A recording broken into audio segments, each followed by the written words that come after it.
Bien, y llegamos a la última unidad, la unidad número 13, que hemos denominado aspectos especiales no considerados. Aquí, en esta unidad pretendemos analizar ciertos temas especiales que por ahí han surgido en el transcurso de la materia y que al final de esta decidimos darle una adecuada ubicación conceptual. A ver, el primer tema de lo que queremos hablar es del impuesto a las ganancias. El impuesto a las ganancias es un impuesto de naturaleza nacional, fijado por las leyes nacionales. Es un impuesto anual aplicable a las ganancias de las empresas, determinada con criterios impositivos, no con criterios contables.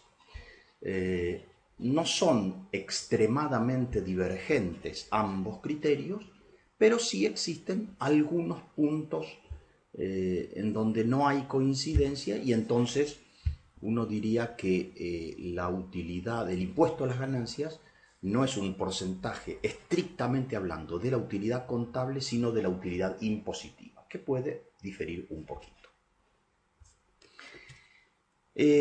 Conceptualmente viene a ser como que las empresas aportan un porcentaje de las utilidades atribuido al Estado Nacional para lograr los fines que el Estado debe cumplir como misión, ¿no?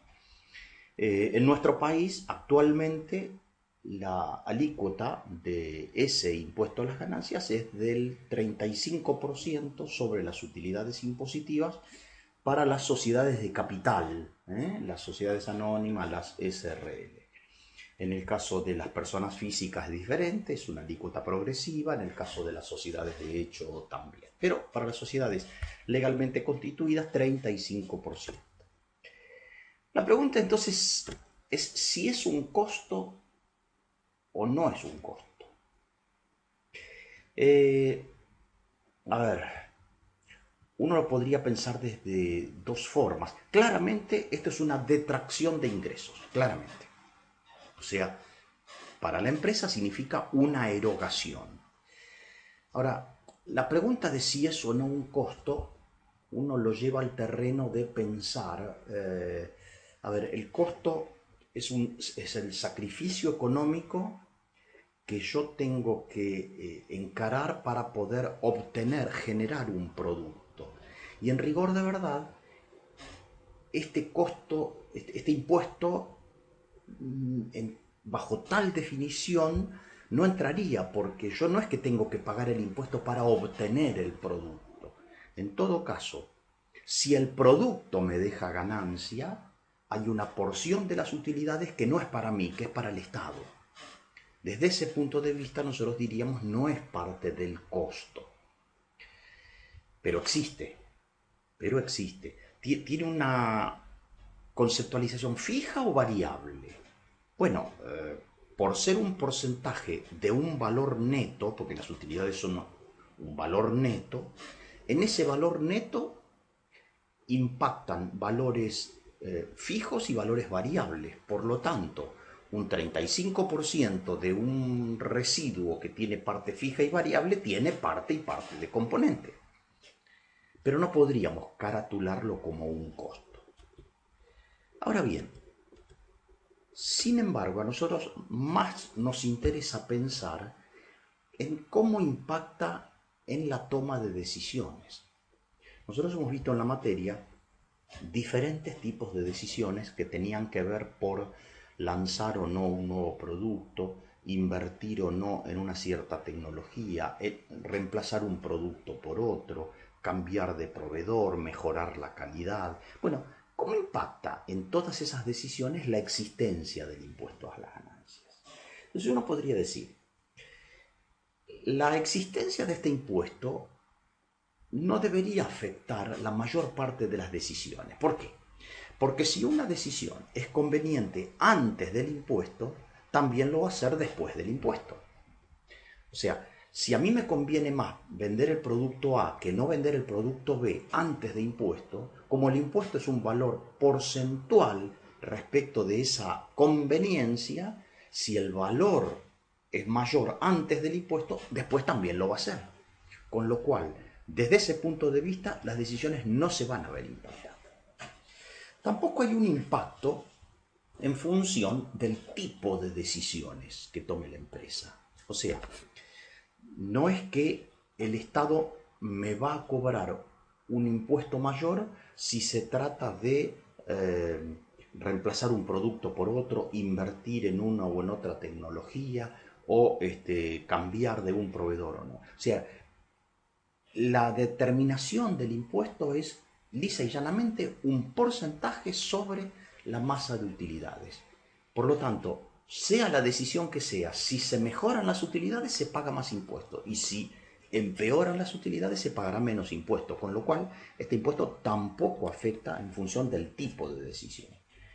Lo que sí podríamos señalar es que si la decisión de la empresa pasa por, digamos, seguir un cierto curso de acción en función de la tasa de retorno de la decisión, allí sí deberíamos de computar el impuesto a las ganancias. ¿Qué quiero decir con esto? Supongamos que la empresa está por tomar una decisión de invertir en un producto o lanzar una campaña publicitaria y espera que la tasa de retorno de esa decisión supere el 10% anual. Claro, en la determinación de ese porcentual claramente tiene que ser neto del impuesto a las ganancias. Porque si yo ignoro eso, voy a decir que mi decisión va a generar una tasa de retorno mayor cuando en realidad no sería así. ¿Por qué? Porque me está faltando la detracción de una parte de esas utilidades. Hasta allí lo que podríamos hablar del impuesto a las ganancias. Un tema que impacta en las decisiones en una cierta medida, pero bueno, por el hecho de existir y por el hecho de tener una envergadura significativa, como es el 35% de las utilidades, es un aspecto que no podíamos soslayar en el análisis. El otro tema que también merece la pena analizar es la existencia de resultados financieros. O sea, hasta aquí en la materia hemos venido hablando de costos de materias primas, hemos venido hablando de costos laborales, de costos de cargas sociales, de mano de obra, hemos hablado de costos energéticos, de costos operativos, de costos comerciales, de costos administrativos y hasta ahora no hemos hablado de costos financieros. ¿Por qué? No existen. Tienen una naturaleza especial. A ver, ¿de dónde se originan los resultados financieros? Esencialmente, los resultados financieros se generan a partir de que la empresa tiene una situación de insuficiencia de fondos.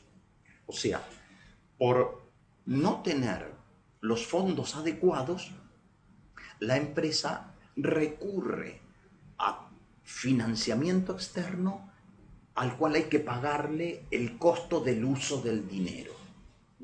Esa es la causa. Ahora bien, la causa de que exista un déficit de financiamiento, o sea, que necesite yo conseguir dinero de afuera, normalmente se lo suele asociar a dos tipos de situaciones.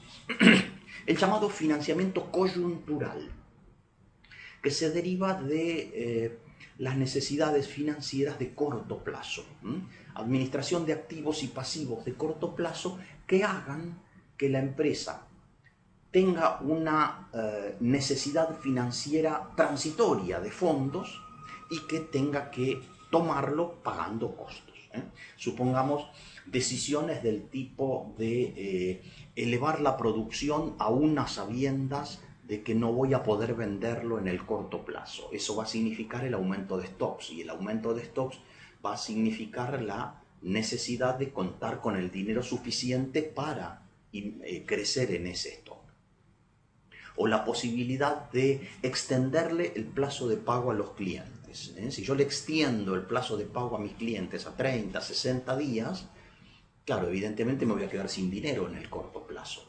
Con lo cual, esas decisiones de corto plazo impactan en que me voy a quedar sin dinero y de algún lado voy a tener que financiarlo y podré ir a pedirla a un banco o algún otro instrumento financiero que exista en plaza. Eso es el financiamiento coyuntural. Pero también existe la posibilidad de que exista financiamiento de tipo estructural, o sea, a largo plazo. Por ejemplo, la posibilidad de digamos, implementar una nueva línea de producción, montar una nueva fábrica. Claro, las decisiones de inversión implican en general la necesidad de financiar eso que va a tener su impacto en el largo plazo, financiarlo con fondos a largo plazo. Por eso lo llamamos estructural. Nadie hace una nueva planta con dinero a 30 días. Lo hace con un financiamiento a 4 o 5 años. ¿Por qué? Porque espera tener el retorno de esa inversión en el largo plazo suficiente para poder pagar el financiamiento de largo plazo. Entonces tenemos financiamiento coyuntural y estructural. Pero en ambos casos aparece la cuestión de los costos financieros. Y entonces la pregunta sería, ¿tendremos que asignarlo al costo? O más bien, considerarlos como que es un gasto contable. En esto, las normas contables, digamos, son muy claras. Desde el punto de vista contable, los resultados financieros no son parte del costo de producción. No son parte del costo. Son un resultado financiero. Eso es como decir, son un gasto y que no tiene nada que ver con la producción. Pero nosotros hemos conversado en clase más de una vez que a nosotros, más que lo contable, lo que nos interesa es considerar los costos bajo la mirada del directivo, del gerente. Entonces, la cuestión está planteada. ¿Son parte del costo o no? Y si son un costo, ¿serán un costo fijo o serán un costo variable? A ver, aquí existen dos visiones. Como decíamos antes, para las normas contables no forman parte del costo productivo. Es un costo derivado de la insuficiencia financiera, por lo tanto, deberán ir a resultados. Ahora bien, si yo esto lo pienso desde el punto de vista gerencial, son una erogación más que hay que cubrir. O sea, de pronto, tomo la decisión de incrementar los stocks. Ok, tomo la decisión. Necesito dinero, me endeudo. Voy a un banco y le pido, dame una cierta cantidad de dinero para capital de trabajo. Claramente al banco va a haber que devolverle el dinero que nos prestó más un cierto plus que son los intereses. Desde ese punto de vista, la empresa tiene un costo más que pagar, un esfuerzo económico más que pagar. ¿Derivado de qué? ¿De la producción? No. Derivado de la decisión de los directivos de incrementar los stocks. Si lo ignoro, estoy imaginando que el precio de venta de los productos paga la totalidad del esfuerzo económico, pero ese esfuerzo no lo estoy considerando. Con lo cual, no parecería ser un buen camino el hecho de ignorarlo. Alguno dirá, bueno, pero de ese modo estoy incrementando mis costos, tendré que aumentar mis precios. Y la respuesta sería, si el mercado te permite, pues hacelo. Y si el mercado no te permite, porque es muy competitivo, y claramente la rentabilidad va a bajar. Pero va a bajar independientemente si lo consideres o no un costo, es parte de tu esfuerzo. Y es claro que si yo no tengo el dinero y tomo la decisión de invertir en stocks, claramente gano menos dinero. Sí, claramente. Habrá algunos otros objetivos en esa decisión, objetivos desde el punto de vista de la optimización de los recursos, o de captar más mercado, o de tener otro nivel de servicio al cliente. Pero más allá de esos beneficios colaterales, hay un costo que hay que pagar. ¿Sí? Con lo cual, parecería razonable considerarlo. ¿Fijo o variable? Y aquí depende de cómo sea la visión de uno. ¿no? Parecería que la financiación de tipo coyuntural es probable que sea más bien un costo de naturaleza más variable que fija, pensando en que si aumenta el nivel de actividad tendré la necesidad de endeudarme más. En cambio, el financiamiento de tipo estructural, como viene atado a una, digamos, apuesta de la empresa a largo plazo, parecería constituir un costo fijo. Pero esto dicho también con pinzas. Y aparece aquí otro concepto directamente relacionado con el de costos financieros, pero con una característica particular. La cuestión de si tendremos o no que computar costos para el uso de capital propio. Y a esto los economistas lo piensan como el concepto de costos de oportunidad. Las normas contables dicen que se imputa a resultados el costo derivado de financiamiento externo a la empresa. Cuando yo salgo a pedir dinero afuera de la empresa.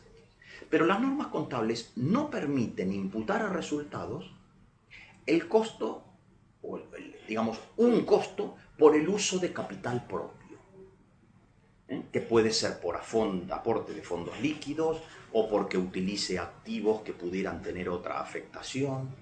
O sea, si salgo a pedir dinero a un banco, los gastos financieros derivados de ese préstamo los imputo a resultado. Pero si el dinero lo pone el dueño, en ese caso no le computo un interés al dueño. Para el productor agropecuario, si arriendo campos, tendré que computar el costo del alquiler en la rentabilidad del campo. Pero si el campo es mío, no podría computarle un costo de oportunidad, porque no me voy a pagar un alquiler a mí mismo. Esa sería la esencia de las normas contables. ¿Es bueno o es malo eso? La pregunta que nos hacemos, ¿qué quiere decir? ¿Significa eso que una empresa que se financia con los de afuera tiene mayores costos que aquella que se financió consigo misma? ¿Es verdad que el productor agropecuario tiene mayores costos si arrienda campo que si utiliza campo propio? ¿Es verdad eso? Y a continuación, ¿tendrá sentido eso para analizar la eficiencia desde el punto de vista económico? Nuevamente, aquí nuestro objetivo no es cuestionar las normas contables. Las normas contables siguen una lógica especial. ¿Y cuál es? Que la información que tiene que ser brindada a terceros tiene que hacerlo bajo normas que sean, digamos, aplicables a la totalidad de las empresas. Y esa es la lógica de las normas contables. Y está bien que así sea. Pero en nuestro análisis, lo hemos dicho más de una vez, no nos interesa tanto el análisis del contador. Lo que nos interesa más bien es el análisis para el directivo. Por eso hablo acá de cómo utilizar la información para analizar la eficiencia desde el punto de vista económico. Y precisemos lo que a nuestro juicio debería de ser imperante. A ver, si la empresa opta por no computar el costo del capital propio, evidentemente la rentabilidad obtenida por ese negocio va a ser superior que si lo computara, claramente. Pero en tal caso, la rentabilidad obtenida, el empresario debería confrontarla contra el costo de oportunidad de haber invertido ese dinero en otro negocio independiente del que efectivamente invirtió. Digámoslo así. El productor agropecuario que opta por utilizar su campo, y no se computa un costo a sí mismo, evidentemente su rentabilidad por hectárea va a ser superior que si lo hubiese computado. Ahora bien, esa rentabilidad que le deja por hectárea, el productor debería compararlo contra cuánto le hubiese dejado si en lugar él de trabajar su propio campo, lo hubiera arrendado afuera. Eso si no computa el costo del capital propio. Ahora, ¿qué pasaría si el productor computó un costo de uso del capital propio? Evidentemente, en ese caso, la rentabilidad va a ser menor. La rentabilidad va a ser menor. Y porque se pagó a su vez una rentabilidad a sí misma, ¿no? A sí mismo.